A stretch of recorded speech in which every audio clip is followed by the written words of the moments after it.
of the Henry Jackson Society. He is the author of many books, including Bloody Sunday, Truth, Lies, and the Savile Inquiry, and, which we're going to focus a little bit on today, The Strange Death of Europe, Immigration, Identity, Islam. You can check out the Henry Jackson Society website at, of course, henryjacksonsociety.org, and follow Doug's great Twitter at twitter.com/Douglas K. Murray. That's Murray. Douglas, thank you so much for taking the time today. Great pleasure to be with you.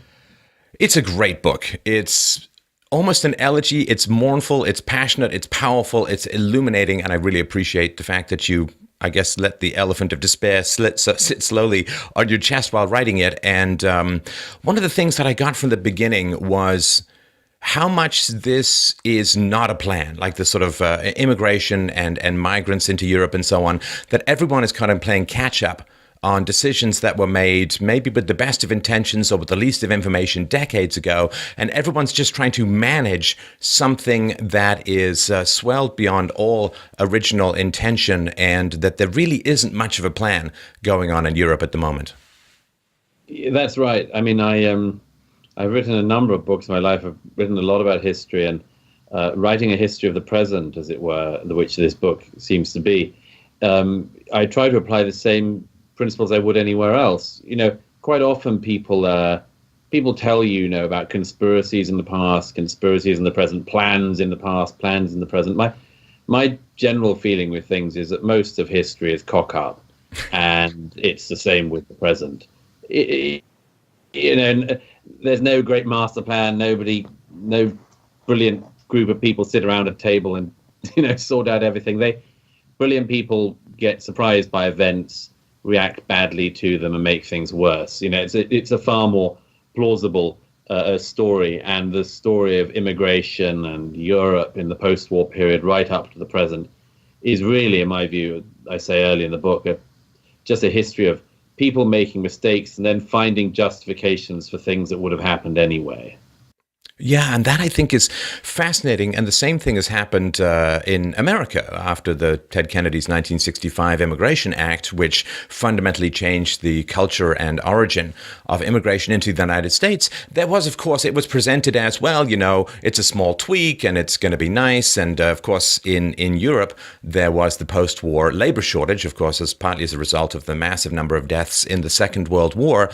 But the relationship between the justifications now and the original story is so tenuous as to cease to me almost to exist at all. And therefore, it looks like people are just using ex post facto justifications to avoid any decisive action in the here and now.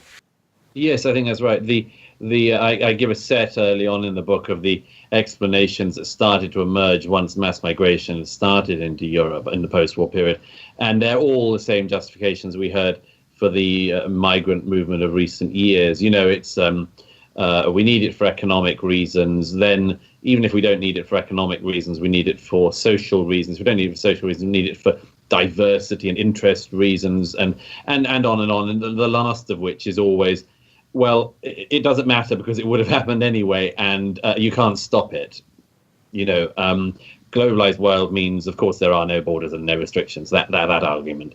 So, and I say them early on because one of the things that really just struck me during the height of the migrant crisis, as we now call it, in 2015 in Europe, is that every single one of the bogus arguments I'd heard throughout my adult life for why migration had already been happening at such a scale just came out even more. There were people at train stations in Germany saying, I won't do the accent. It seems like a very sensible thing to me that we need to bring in, 1 million people from sub-Saharan Africa because we are aging in Germany, as if, I would say, migrants themselves don't also age. It was just sort of something that comes as an enormous surprise to a lot of policymakers. But no, I mean, I think I think it is all just, as you say, it's explanations for something that had been allowed to happen anyway. Well, and I find it astonishing that on the one hand, you have social planners, central planners, social engineers in the government who claim a near omnipotent power to affect future events. We're going to control the temperature of the planet in 100 years. We're going to take trillions of pounds from one group and give it to another group, and we're not going to have any perverse incentives. We're not going to have any problems. Going to be able to socially engineer just about anything that you can imagine. We're going to have foreign aid and dump trillions of pounds into the third world, and it's never going to corrupt anyone. And we're going to sell arms all over the world, and it's never going to end up in the wrong hands. They have this absolutely astounding megalomaniacal, narcissistic, grandiose, whatever it is, perception of their ability to alter future events, manipulate cultures and weaponry around the world. But when it comes to enforcing existing laws in the country, well, then they just throw up their hands and say, well, we can't possibly achieve any of that.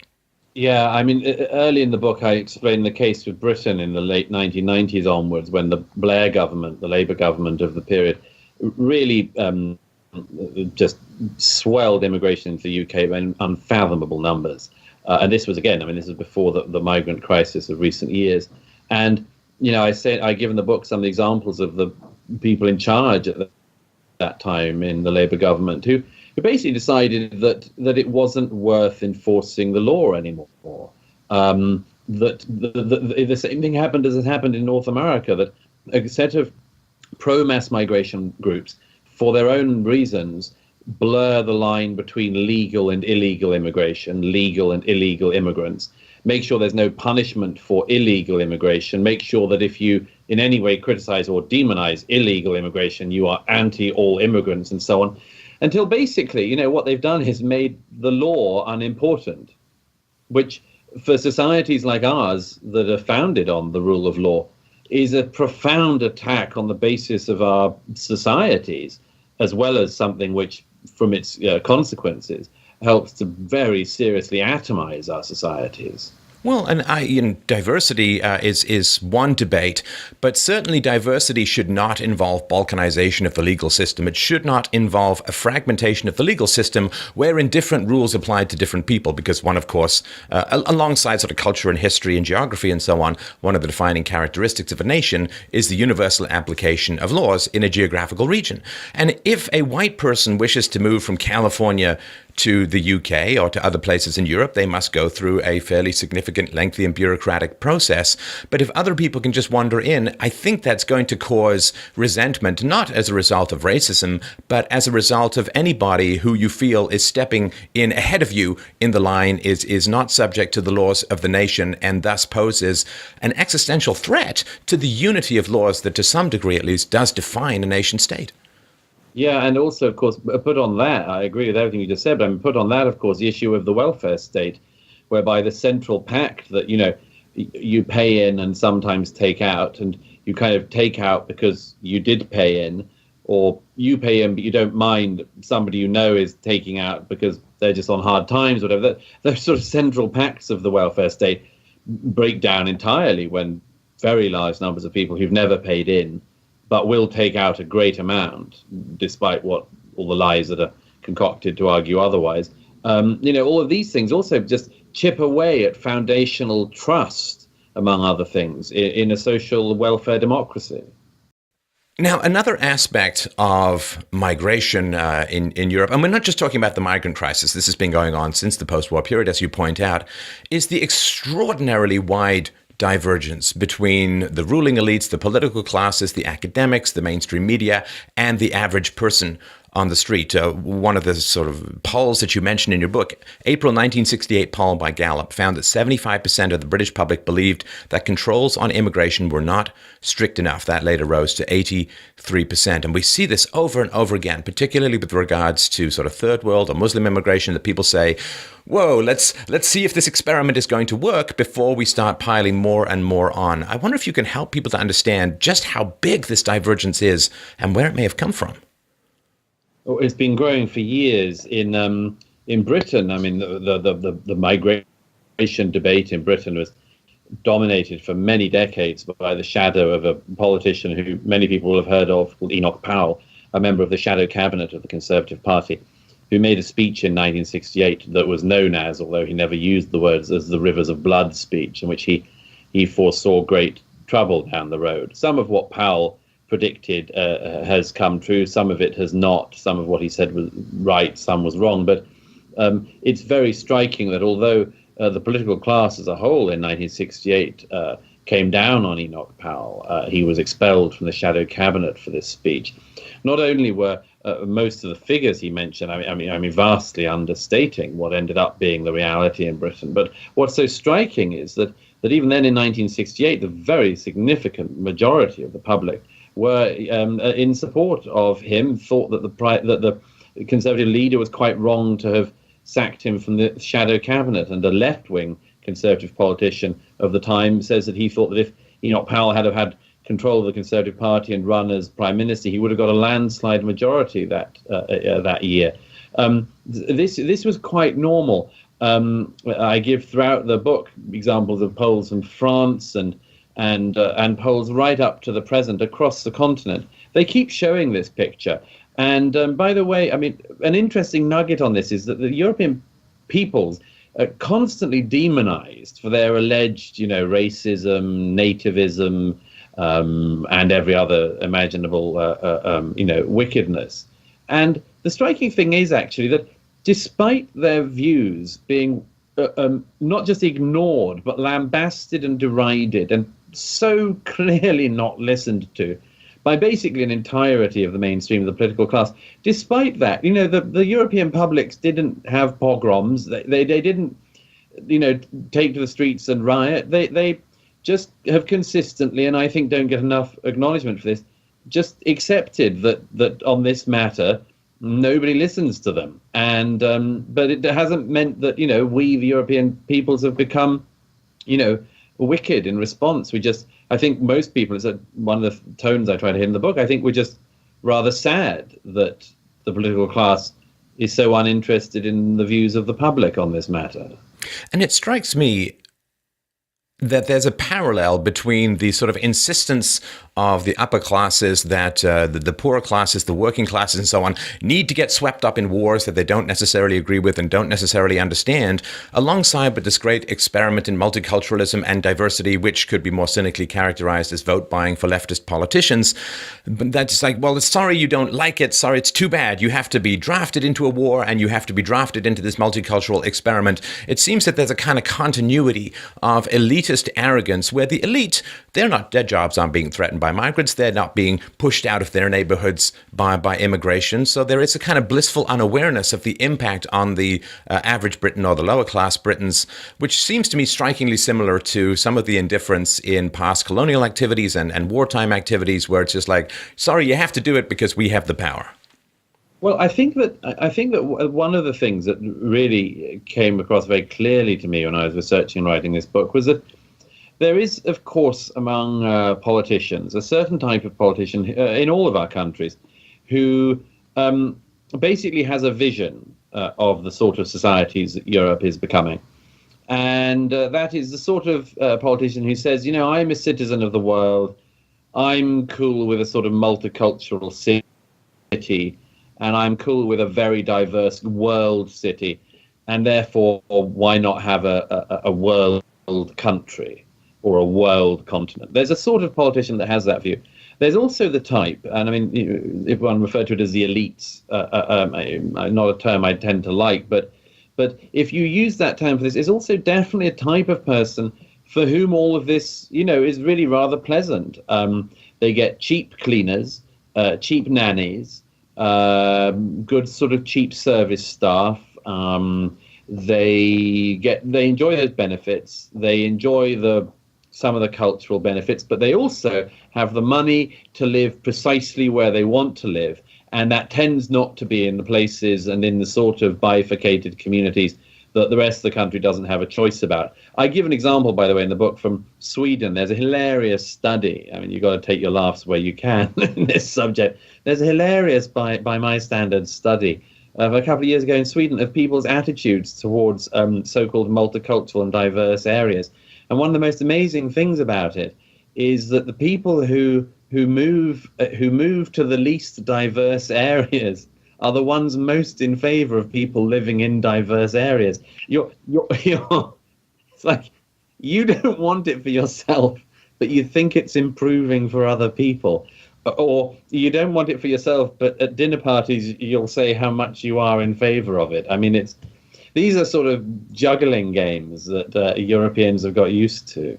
Well, we're all, there's something in human nature where we love to display our status. And if people can't see your roles, they can assume from your pro-diversity mantras that you're not living in some of the more challenging areas in London or in other places in Europe. It seems to me a kind of virtue signaling or status signaling to be so pro-diversity.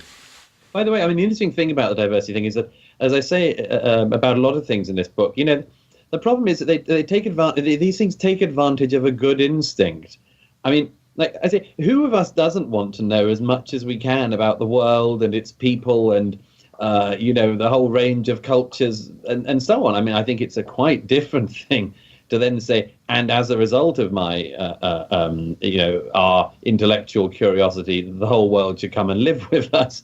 But it starts from a perfectly reasonable instinct. It's interesting to have a diversity of a kind. Now the question is, of course, when does it become uninteresting? When does it stop repaying the interest you're taking on it?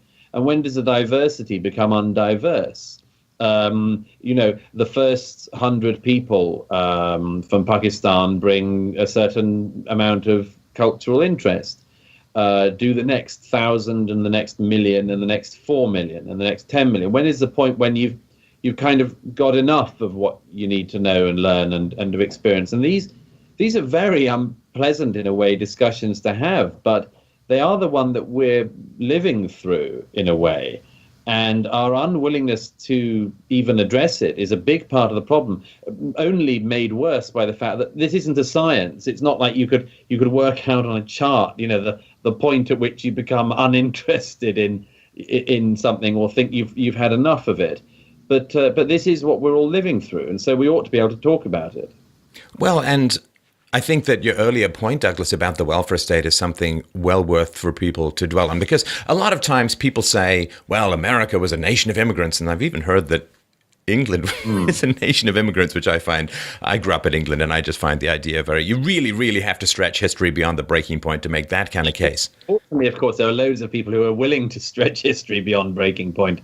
And they always say yes, there's a plausible, explanation of America as a nation of immigrants. There is a totally implausible claim about Britain where, the Norman conquest was the biggest event in the last millennium in Britain, and it changed the population by about 5%. That was an invasion of Britain. Really, in the last couple of millennium, really what you're talking about in terms of immigration to Britain is some people from Ireland moving over to the mainland of Britain and vice versa. And, 50,000 French Protestants came in the 17th century. And that was pretty much, that's pretty much the only movement we're talking about of any meaning. So it just isn't the case, albeit there are masses of people who want to argue the line. It just isn't the case. We had huge movements from sub-Saharan Africa throughout the 15th century into the UK. It just didn't happen. And in America, of course, and this was specifically by design for the immigration policy, the vast majority of immigrants were from Western Europe. A lot of them were Protestants. They were white, of course, similar backgrounds, similar histories. But most importantly, without the honeypot of the welfare state, it was fairly safe to assume that people who moved to America in, say, the 18th and 19th centuries moved to America because they valued the American system in some manner. It gave them freedom, it gave them land, it gave them opportunity. And so they moved there because they weren't bribed to be there. It's the difference between dating and hiring a prostitute. If you hire a prostitute, is she there for you or is she there for the money? And this comes, and I know that's a harsh way to characterize immigrants. It really is an analogy. But if people are coming to England because they value the British frame of mind, the British way of life, British liberties, British philosophy, and so on, I say the more the merrier. If, however, there's this giant payout called the welfare state, are people coming there because they value British values, or because they can make 10 times, I know that in Europe, they can make 10 times on the welfare state what they could make in their home country. So are they there for the values or are they there for the money? If they're there for the money, this seems to me a significant powder keg, because statistically, the money can't continue. Yes. Yeah, this is an absolutely key one. Again, by the way, there's a strange thing that goes on in Europe. I think it does where you are as well, where about half the people say, we don't talk about immigration. And another half say, what are you talking about? We're always talking about immigration. I've often wondered why there's this talking past each other. But one of the feelings I have is that it's because we just don't have the conversation we should be having about immigration. Unfortunately, that's exactly the conversation that you and I are now having. But just to get to that absolutely key foundational point on it, you see, as you say, if somebody wants to come to Europe because they really want to be European, I don't really have any problem with that. I admire that. I like it. And I do know of some people like that. I know of people who so love Britain, of all sorts of races and backgrounds, that they want to be in Britain and they want to be as British, as they think everyone else is, and so on. And then, of course, you have this other thing, which is, I mean, there are often polls done of immigrant groups which tend to ask the wrong questions. Things like, how happy are you to be in Britain? Well, I mean, surprise, surprise. Most people are very happy. They're very happy to be living in a country where there's a welfare state and where they have, a whole set of freedoms and so on, which allow them to live basically the lives that they want to live.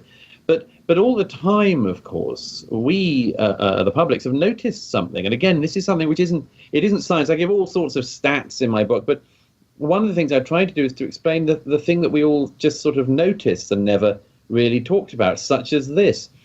If it was the case that when people from Pakistan and Bangladesh came and moved into the northern mill towns of Britain, firstly to do labour and then after the jobs had dried up, if they were indeed, as we always pretend, as British as everyone else, then, it just wouldn't be the case that you'd have these towns where basically everyone is dressed for the foothills of Pakistan, and some women are dressed for the Arabian desert, circa 7th century, and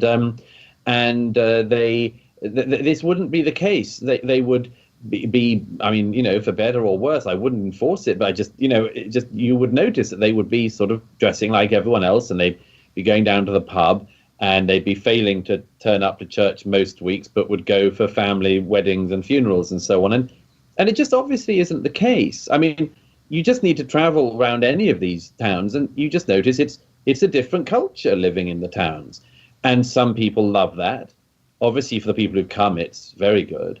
And some people are just saddened by it. Saddened because we think, well, you never asked us about this. And we see just a very, very fundamental change to a society that we loved. Well, and of course, if you wish to experience Middle Eastern culture, there's an entire Middle East you can go and visit.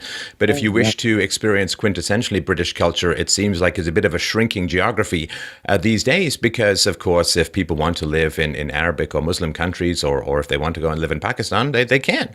But as you point out at the beginning of the book, Europeans have no other place to call home. Yes, I mean, this is the central, as it were, pain in all of this, is that Europe, in this weird thing of deciding that Europe is the home for anyone in the world who wants to move in and call it home, ends up taking away the only home the European peoples have. I say at one point in the book, we talk forever about the rights and the duties we might owe people coming into Europe. And I've traveled all around, the places, the reception points, the places where people come in. I've spoken to the people literally just off the boats, seen them come in. And, the thing is about this is that we talk about the boats of the people coming in. But I say toward the end of the book, what if this is our boat? And what if the discussion we've been having, which presumes that this boat of Europe is a vast cruise liner that can just keep on taking on people on board that it finds in the oceans around it. If instead of that being the case, we're actually ourselves a rather smaller and more volatile vessel, more vulnerable vessel, and that we actually keep taking people on board, and at some point the whole thing capsizes. And capsizes, I say, the only thing we have to call a vessel which is our home.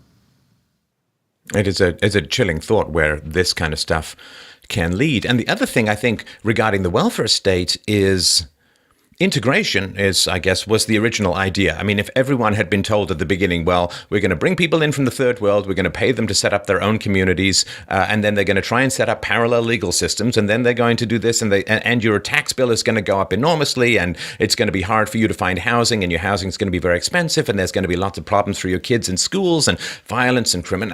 If this was all told, of course, nobody would vote for it, but of course it never is told that way, and even the people who frame it may not have the information or the foresight to see where it's going to go. But in the presence of the welfare state, it seems that the incentive to integrate becomes diminished to the point of virtually being non-existent. Like if I go to Japan with $1,000 in my pocket and intend to stay for a couple of years, I'm going to have to adapt to the local customs. If I don't learn anything about the local customs or learn anything about the local language, it's going to be very hard for me to make a go of it in that society. And this is another thing, of course, in the 19th century when people came to America, they had to learn English, they had to adapt to local customs, they were subject to the same laws and so on. But if you pay people the welfare state, you're basically building an economic moat around them that they can perfectly well survive and flourish, indeed, in your society without adopting any of the mainstream values. Yeah, and I mean, by the way, the example you give of housing prices and things is amazing thing. In Britain, we need to build about 300,000 new homes a year. Something we really keep failing to do. And I mean, you basically got to build a city nearly the size of Liverpool every 18 months or every year or so. And we keep failing to do it. And it's the reason why actually young people in Britain find it incredibly hard to get on the property ladder. It's incredibly expensive to buy property in the UK. And almost nobody ever mentions that 300,000 is pretty much exactly the net immigration figures into Britain in an average year. I mean, you know, who'd have guessed that people moving into Britain would need somewhere to live? I mean, but the climate is so balmy, right? And they just tent on the beaches. Yeah. I mean, it's also this. By the way, and just going back to that point you made about the nobody expecting the integration or demanding it. It's so much worse than that, isn't it? Because as I say at one point in the book, go back to 5 years before Angela Merkel opened the borders of Europe to the world officially. Go back 5 years before that to a speech that Angela Merkel made in Potsdam in 2010. Famous speech at the time in which she declared that multiculturalism had failed, utterly failed was her term. I go into this in some depth in the book. It's a thing that fascinated me at the time. It made headlines around the world when she said it. One of the things, by the way, apart from the fact that isn't it bonkers that you would say that this thing had failed and then 5 years later massively ramp up the thing that had caused the failure in the first place. But just to go back to that initial point, the interesting thing about that 2010 Merkel speech is that in it she said something else which was extraordinary. She said, we had expected the guest workers to go home. That in the 1950s, when Germany invited Turkish and other guest workers in to help rebuild the country, and it wasn't just that one speech, we know this from all sorts of other sources, German authorities and others didn't expect the migrants to stay.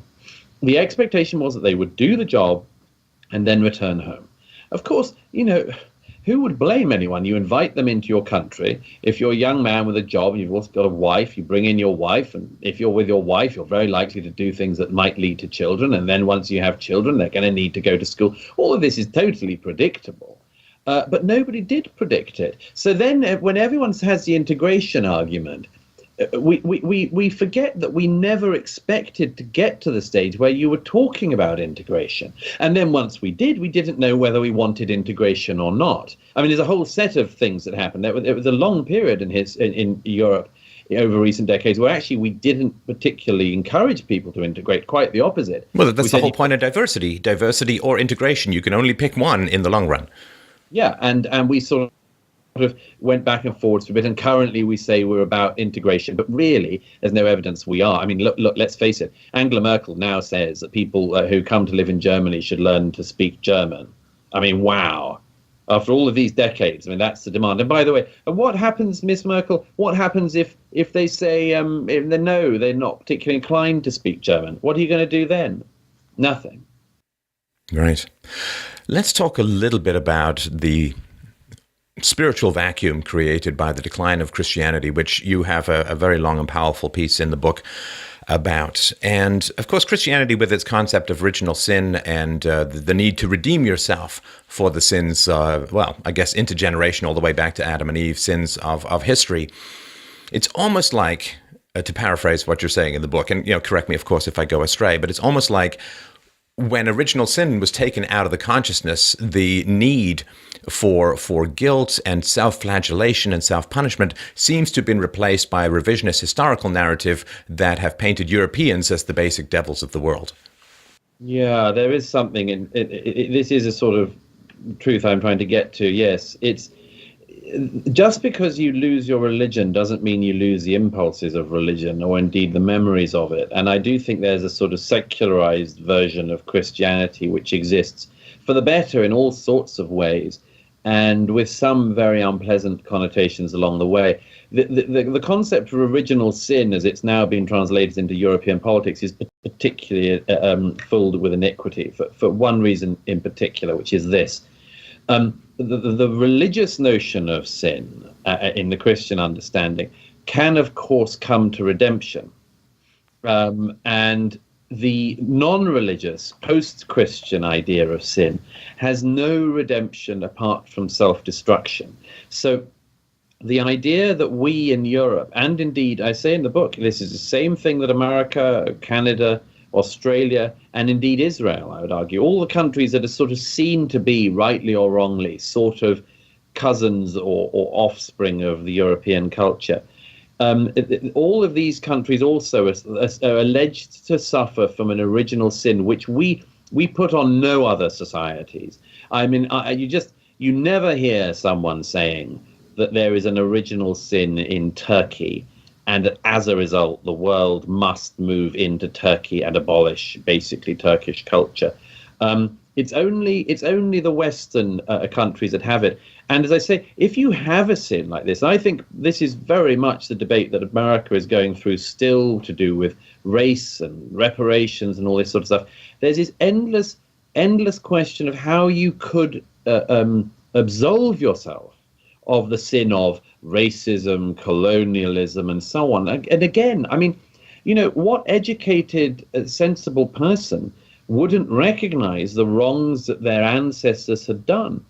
But to end up in this situation where it's as if they are always before you, these sins, at the same time that the rest of the world, I mean, you never hear anyone saying, we must go and find reparations for the people who Genghis Khan and his crew, moved out of their homes. But yet we, weirdly in the West, are these people whose guilt is ever before us. And the only answers you ever come to are basically, therefore we must destroy ourselves. These are sins without redemption. And as I say, the only redemption being the fire of self-destruction. It's why we have the culture of self-abnegation, as the conservative philosopher Roger Scruton once termed it. That means that we have to war on ourselves.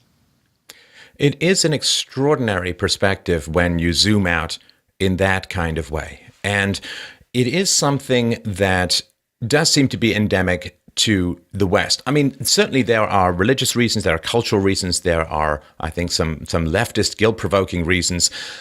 But I also think that there are economic reasons. So insofar as, I mean, if there is any group, I would argue, any group that should be least criticized for the institution of slavery, it would be white Western European Christians for two basic reasons. Number one, they indulged in the practice of slavery for only a few hundred years, basically, and ended the institution in their own countries as soon as humanly possible. And so I mean, if you compare it to the Muslim slave trade, which is reported to have killed over 100 million Africans in the most brutal fashions, including the removal of the testicles and so on, that is the brutal situation. So the white Western European Christians engaged in slavery for the least amount of time and expended untold blood and treasure to end the practice worldwide. And I think what that does is you stand up and you say, wow, we really hate and fear and feel terrible about slavery, so we're going to work really hard to end it. And I think what that does to other cultures around the world to say, those guys feel really, really bad about this. Let's install the racism button. Let's install the colonialism button. Let's keep pounding it and pounding it and pounding it, because every time we do, they cough up free resources for us. It's like we've become this vending machine, and then we wonder why we keep getting pounded with these insults. It's because we pay to make them go away, and therefore we're only, supply creates its own demand. Yes, I mean, that's why I repeatedly use the description of us in my book as being masochists. I mean, we are actually paying people to beat us up. It's an extraordinary thing, and sometimes in the most visible ways. The number of terrorists we now have across the continent of Europe who, after they detonate, or after they persuade other people to detonate in our cities, turn out to have been receiving welfare payments right up until the moment. There was a guy in Britain, I'm sure you've heard of him over there, called Anjem Choudhury, who now mercifully is in prison. He was a long-time adversary of mine. We crossed swords on many occasions. Anjem Choudhury was a really vile hate preacher who recruited people to terrorist causes. He used to take £25,000 a year in welfare payments in Britain. And when one of our soldiers, drummer Lee Rigby, was decapitated on the streets of London in 2013 by two people who were close to the Choudhury network, Choudhury and co were all over the airwaves making excuses for these killers and refusing to condemn them. But very few people pointed out, I tried to at the time, that the starkest thing about this was that Anjem Choudhury was better paid by the British state than drummer Lee Rigby was. And that is insane. We may not be the first society in human history to be paying both sides in a conflict, but we're probably the first societies in human history to pay our enemies better than we pay our own troops.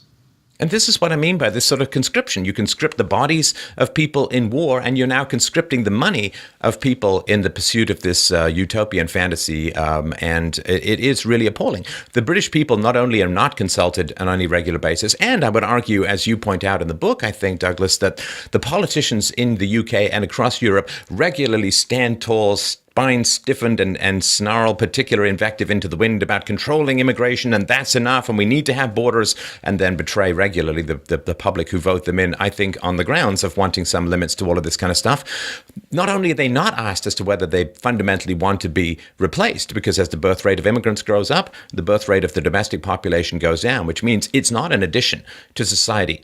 England is not England plus immigration. England is English minus English people plus immigrants over the long run. And nobody's asked. And of course, they're forced to pay for this through the redistributionist welfare state. Yeah. Yeah, I say it one, but there was a great myth for a long time that immigrants brought more in economic terms than they took out. And a study I cite in my book from a few years ago actually was from a university in London was used to argue this precise point. It did the usual thing, you pretend that your average immigrant is a Luxembourgian hedge fund, or a sort of French startup. They always pull off this trick, but you have to really do a lot of fiddling to persuade people that, as I said earlier, that people who've not paid in suddenly miraculously in a few years pay in throughout what everyone else has put in their lives. But actually that found that over a 15-year period, migrants into the UK had taken out something like 130 billion more in welfare than they had put in taxes. And again, I mean, who wouldn't know that was the case? How could you, if you moved in with a family to Britain, how could you be putting in enough within a couple of months to cover what everyone else and their families have put in for generations? And of course, if you're that economically valuable and that economically motivated, then why on earth would your home country be so economically devastated? There are, of course, some people who come from conflicts and so on, although, as far as I understand it, being the victim of a war-torn country is not enough for you to get refugee status, because war is just one of the inevitable products of social conflict. Some might even say diversity plus proximity. But there is, to me, a kind of racism involved even in this whole idea that these countries can't sort themselves out, that white people need to rescue all of these people from their incredible... Why can't these countries sort themselves out? I mean, the basic principles of a free and democratic society were invented or discovered or promulgated centuries ago, and were even sometimes imposed by various European empires and colonial systems over the last few hundred years. Separation of church and state, economic freedom, limited democracy, small government, respect for property rights, lower corruption. All of these things are not patented by the West. Any country, any culture can impose them or develop them as they see fit. And the idea, well, they just can't do it over there, so we have to bring them here, otherwise they have no chance of freedom. Why can't they do it over there? Are you saying that they can't run their own countries? I mean, isn't that kind of racist in and of itself? Yes, one of the things I found most fascinating on my travels to this book was finding out for myself what I had already sort of guessed, which was that this migrant crisis of 2015 in particular was not actually primarily a Syrian crisis. This was something, I mean, you could tell from a lot of the coverage that already took place, but I wanted to see it firsthand. One of the fascinating things I say is that because if you present it to the public as being the people who want to come to Europe, who are coming on boats, are all fleeing certain death in Syria and are basically, and this has been done, by the way, by the organized churches, by religious leaders of all faiths in Europe, and by almost the entirety of the political class. If you say basically these migrants are like Jews fleeing Nazi Germany, then you tell us and remind us of something every country in the West in particular thinks, which is, if we'd have known what we knew after, and even if we'd known what we knew at the time, who wouldn't have taken in more refugees from Nazi Germany? Of course, there's one problem about this, which is that, I mean, actually nobody that I can think of in Syria, I mean, there are some groups like Yazidis who have been subjected to genocide in recent years. But basically, I can't think of any particular group that you could say are actually directly analogous with a Jew fleeing Nazi Germany. I mean, who, i.e. a regime dedicated to the total annihilation of their people. And so anyway, but we have this equivalence, and it plays on our minds. And again, the people who push for the mass migration, which is all sorts of parts of civil society as well as across politics, deliberately then elide the difference between, not only between a Jew fleeing Nazi Germany and a Syrian wanting to escape the civil war in their home country, but between the Syrian wanting to escape the civil war in their own country and everybody else in the world who wants to move to Europe. So, in the Italian points of entry, the Syrians don't really come anymore. It's almost all sub-Saharan Africans, and in particular young sub-Saharan African males. There are also some North Africans in with them. If you go to the Greek points of entry, yes, there are some Syrians, but they are also people fleeing from Afghanistan. Of course, by the way, people then say, oh, well, this is all to do with the West's wars. No. Also large numbers of people from Pakistan. My country, Britain, has very good relations with Pakistan, but yet we have many, many people fleeing Pakistan. We also have people fleeing Bangladesh. We have people fleeing Myanmar. It's a very, very wide number of people coming. And now you see, then you get Western politicians who say things like, well, if we could just solve the Syrian civil war, then we could solve the migrant crisis. Absolute rubbish. That's why I wanted to see this all firsthand. Because, and I said to policymakers across the continent who I've spoken to on this, how can you believe this lie? Even if you thought it was within our gift to solve the Syrian civil war and bring peace to that land, as I wish it was, but it just doesn't seem to be. Even if it was in our gift and we could do it tomorrow, what's the plan for making Eritrea a booming free society in the coming months? What's your plan for Bangladesh, where you've got such good diplomatic relations and so on, but people still flee because it's a very, very unfree country and a very persecuting country for people of all sorts of minorities. What's your plan for these people? And of course, the answer is they don't have a plan for any of it. The only plan is let's take in the third world into Europe. And the result, I think, is that you make Europe more like the third world, and that's about it.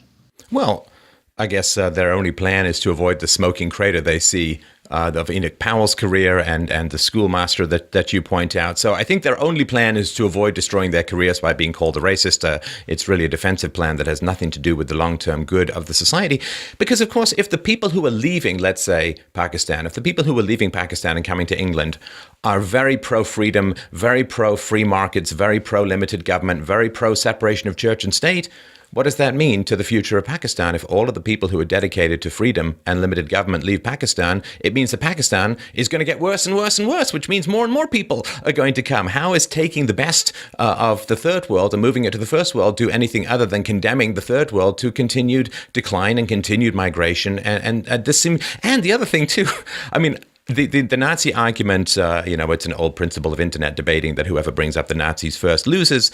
But it would be a little bit easier to make the case that and this is a generalization, of course, but I think you'll back me up on the statistics, Douglas, but it would be a little bit easier to make the case that the migrants were like Jews if a lot of the migrants who came into the First World didn't have such anti-Semitic views. That seems to me a little bit of a square circle that's impossible to sand down. Yes, it's an amazing thing, this. By the way, there's a fantastic little episode on this.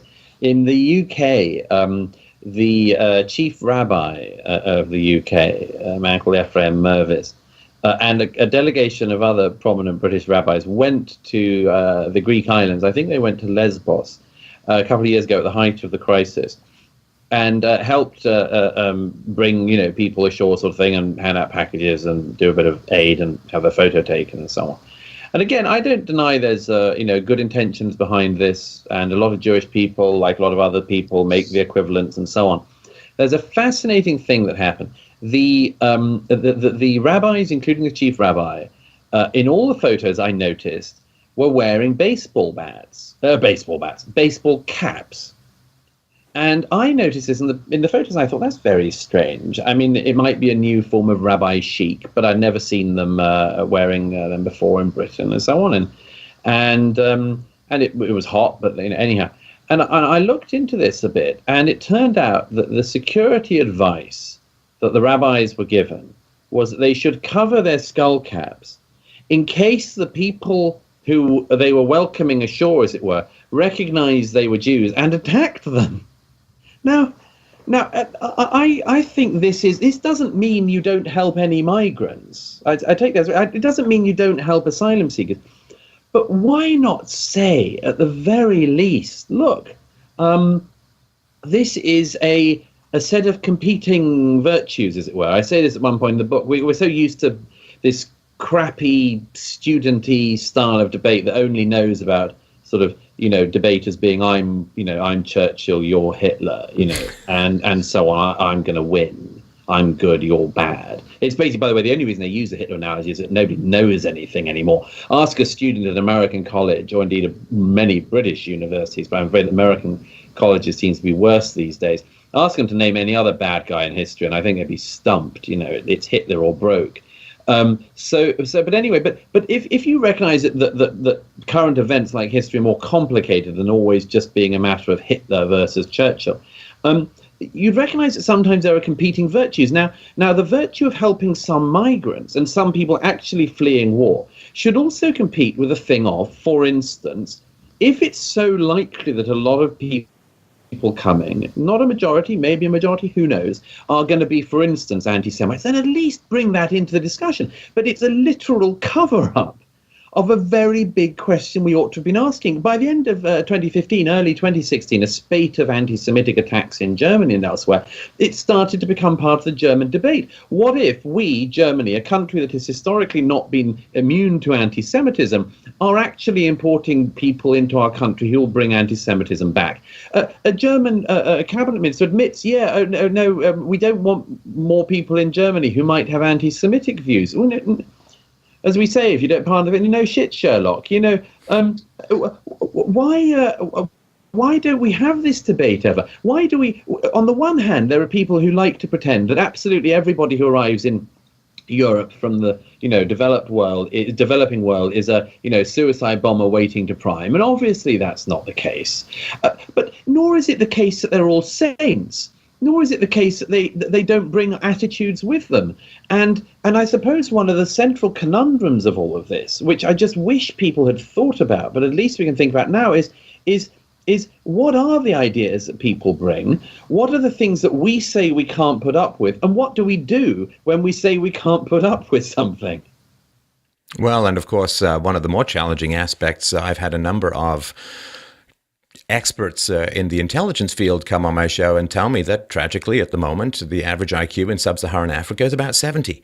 And nobody knows how to magically change that number or how to integrate that level of disparity into a society with an average IQ of about 100. I mean, these are challenges that need to be talked about, but need to be discussed. And it is, to me, very frustrating that bringing basic facts and information to a debate is screamed down and is so emotional. And as you point out in the book, the picture of the boy who drowned on the shores of Turkey was somehow laid at the feet of Europe, which is a huge challenge. And why is this tragic and an awful death not laid at the feet of Turkey, or not laid at the feet of his father, who fled a safe country or left a safe country voluntarily?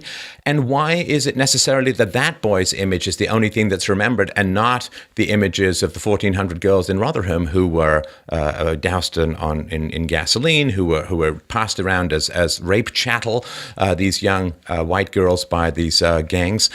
Why is it that we only see one side of the equation of tragedy? And why is it, finally, if we want to help people, as you point out in the book, you can get much more bang for your pound by helping people stay in the Middle East close to where they could return rather than bring them over? I've seen numbers as 12 to 13 times more efficient to help people in the Middle East rather than bring them to Europe. Yeah, I think even more than this. It's only like 100 times more costly to house a migrant in Sweden than it is to house them in a neighboring country, to Syria, for instance. Of course. I think, by the way, I mean, gradually people are starting to recognize this, that it's much more desirable that if you are, for instance, fleeing the Syrian civil war, much more desirable that you should be roughly in the area, be in Jordan or Turkey or Lebanon, than that you should be like helicoptered into Norway, which makes no sense, despite the fact some people still argue for it. But just very quickly on the question of why some terrible things get remembered and others don't, and why we don't want to talk about certain things. I think a lot of this is to do with the great fear of the follow-on question, which is, what are you going to do about it? And this is in a way the really hardest part of this. I say at one point in the book, I've always, throughout my career, politicians in public and in private, you can see the terror they have in discussing any of this. You can see, as you said, that the knowledge that there's going to be career death if they venture into it. But then beneath that, there's something else, which is that thing of, what are we going to do about this? I mean, we can't do anything about it now. It's too late, and so on. And I think that that tone is audible to us, to the public, that really they don't know what to do, and so they're just going to keep spinning the lie for a bit longer. I've seen these lies unpack a little bit over the years, but it does happen very, very slowly. And the example you just gave of Rotherham, I mean, it took years. We were far more worried in Britain about the possibility that the far right, the British National Party and so on, would use the Rotherham scandals for their political benefit than we were for 1,400 girls in one town alone being gang raped by groups of Muslim men. We were more worried about the far right BNP than we were from the crime. So even now, I spoke to a journalist recently who'd interviewed some of the girls who were victims of that rape scandal, and he mentioned to me that he thought that they would be, as it were, talked out. They'd given so many interviews over the years. There's nothing for. No, not at all, not at all. No one had really come to speak to them. I mean, there was one or two journalists in the UK who really went into that in depth, but pretty much everyone just sort of kept away. And it wasn't just that it was such a gruesome subject, it was that it had a whole set of other questions that came behind it. What are the views these men brought with them? What were the views of their community? And then the next one, what are we going to do about it? There's a fatalism beneath this which causes the lack of questions.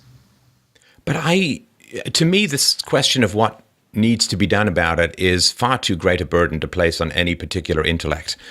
It's sort of like saying, well, if slavery has ended in America, what are we going to do with all the slaves? It's like, well, the question is, what is the facts? What are the morals of the situation as a whole? If we start getting information out, we're going to get a lot of very smart men and women who are going to start talking about this issue, and through some miraculous form of social consensus, productive outcomes will be determined. But if we say to one person who's bringing facts that we find uncomfortable, oh yeah, what's your soup to nuts A to Z solution to all of this? And then if they fail in any conceivable way, and of course they will, then we say, aha, therefore you better not talk about the facts. It's like, that's a trap. That's a trap that's just designed to put a giant wall between the citizenry and the facts. Bring the facts out, let the intellectual work begin, let the free play and the free market of ideas work over these facts and try and figure out solutions. But denying the facts is for sure going to mean that there's no solution. And if there is no solution that is ever proposed, and the accumulation continues and the resentment continues and polarization continues, well, we've seen that before in history. It does not have a very good outcome.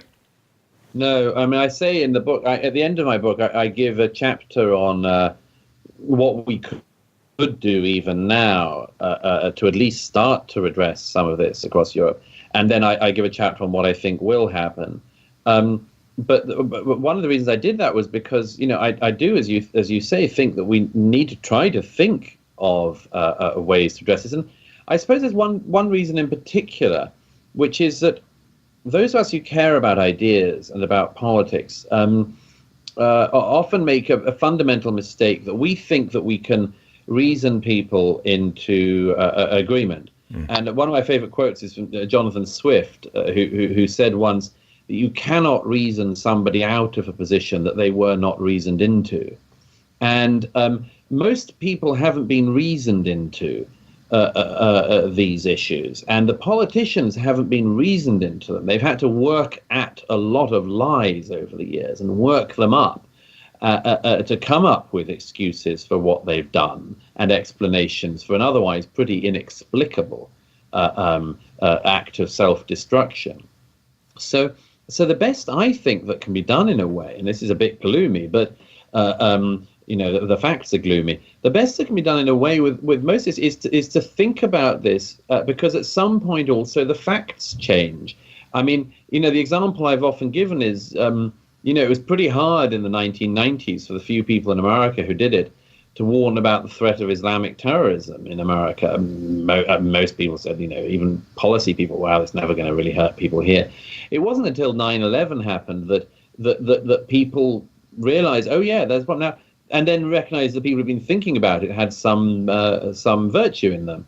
And I think it's the same with most of this. Really, what changes people is events. And when the events change, you've just got to hope that you've got some people around who've thought about things in enough depth that the response is decent. I mean, after every terrorist attack now in Britain, in Europe, it's a sort of, weekly occurrence. Now, car bomb goes off on the Champs-Élysées, and it's sort of page 5, a few hundred words, and most of these events, they do shift things apart from at the political level, where you continue to have these asinine sort of present tense technocratic discussions, but underneath all of this, that stuff actually is, I think, moving public opinion. The public, I've often said, nobody, for instance, says, I used to be worried about Islamic extremism, but I'm not anymore. In Europe, it's only people who sidle up to you and say, I never thought it was true, all this stuff, and now it turns out there's a problem. And of course, because of events. It's because of 3 guys running around London Borough Market and across London Bridge, stabbing people and slitting their throats and shouting, "This is for Allah." It's about a 22-year-old child of Libyan migrants standing at the exit of an Ariana Grande concert and detonating a nail bomb that slaughters 22 young people. Of course, this is going to change people's opinions. But I just wish that we'd been allowed to think about this and talk about it more widely, because then we wouldn't be in all of this mess. We hope that this is not the 30s when it comes to these kinds of issues. So just to close off, if you don't mind, we have a little bit more time, if that's all right. The call and answer situation where people bring up why immigration is inevitably valuable and useful, and no one should ever have any questions or issues with it. Because, of course, as you point out, In the post-war period, there was a dearth of young people as the result of the war, particularly young men. But of course, that had happened many times before. Wars had been continual. There were religious wars, there were Napoleonic wars, there was the Franco-Prussian War, there was the First World War. And after the First World War, there was the decimation of the population through the Spanish flu, which killed, twice as many people as the First World War. Not to mention the Black Death, not to mention the fall of Rome. The depopulation is a regular occurrence in human society. It's happening right now in Japan. And you know what Japan is going to do? They're going to automate everything. And so you're not going to need as many people to produce as much wealth. The difference being, of course, that you had old age pensions that needed young people to sustain them, right? The welfare state and old age pensions was the big dividing line, I think, between the First and the Second World Wars. And let's talk a little bit about the argument that, we've got a graying population, you've got an aging population, we need this young economic fresh blood, like we're a species of aging vampires or something that need fresh meat to feed on.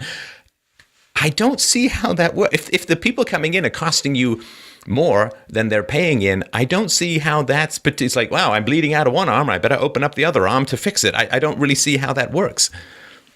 Yeah, it doesn't. As I say, the first thing is, of course, if you believe in the importing of people from around the world to help your aging population at any rate, you're going to have to keep importing more and more people because your population is going to keep going up and up, unless for the first time ever, people did come, gave their best years of their lives to Britain and then returned to their third world country, which I just don't see as a particularly... There's nothing you want when you're old and medically infirm than to go back to a third world country, because that's where you're going to get the best doctors.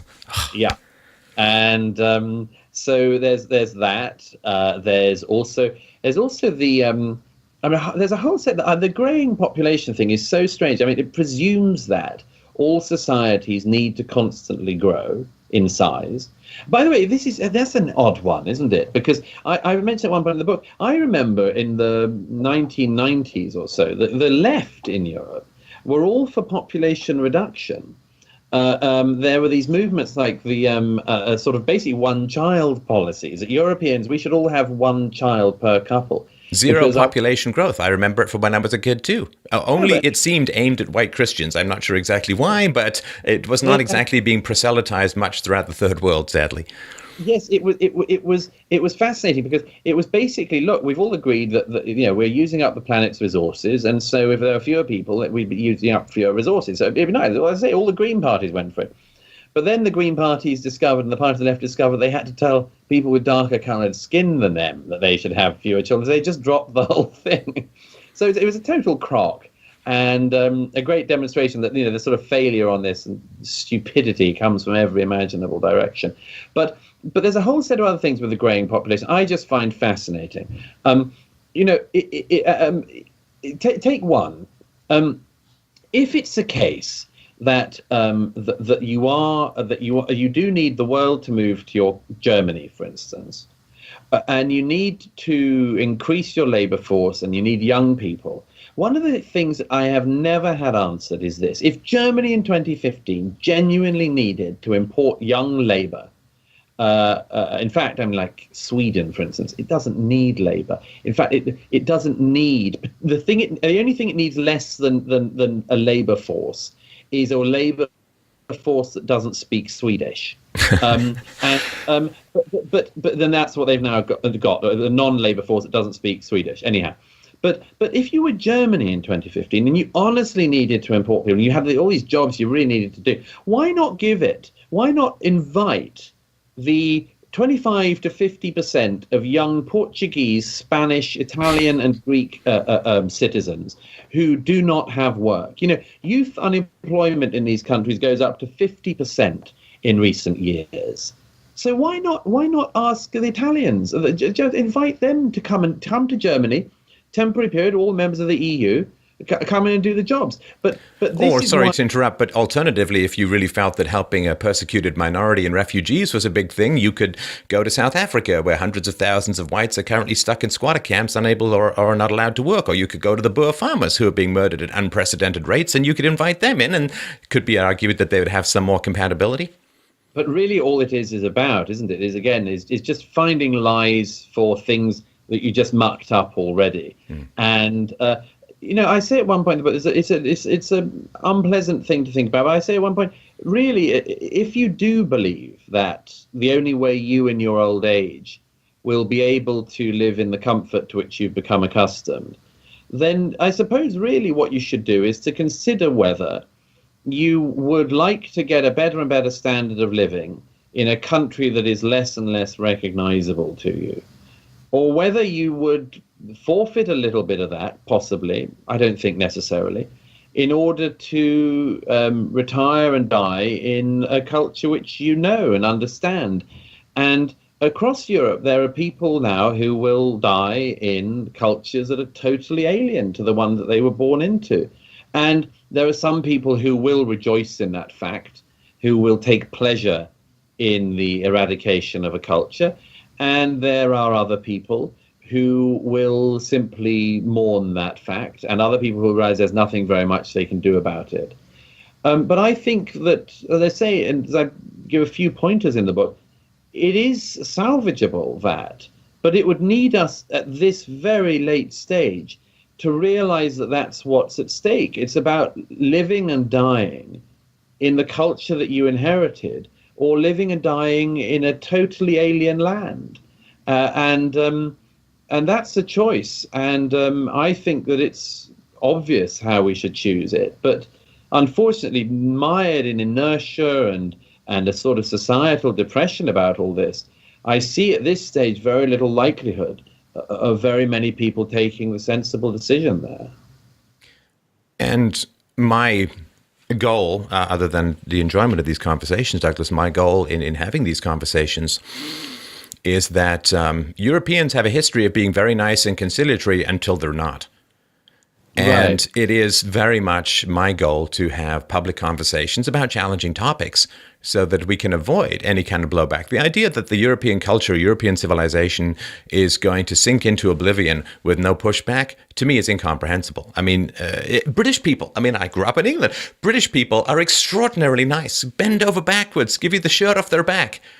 Until they're not, and then they're really, really not. And this sort of be as nice as humanly possible. It doesn't take a lot to go from turn the other cheek to an eye for an eye. People have forgotten about some of the more aggressive aspects of Europeans, and I hope that these conversations can avert any kind of blowback. But the idea is going to be a peaceful transition if it should come to pass.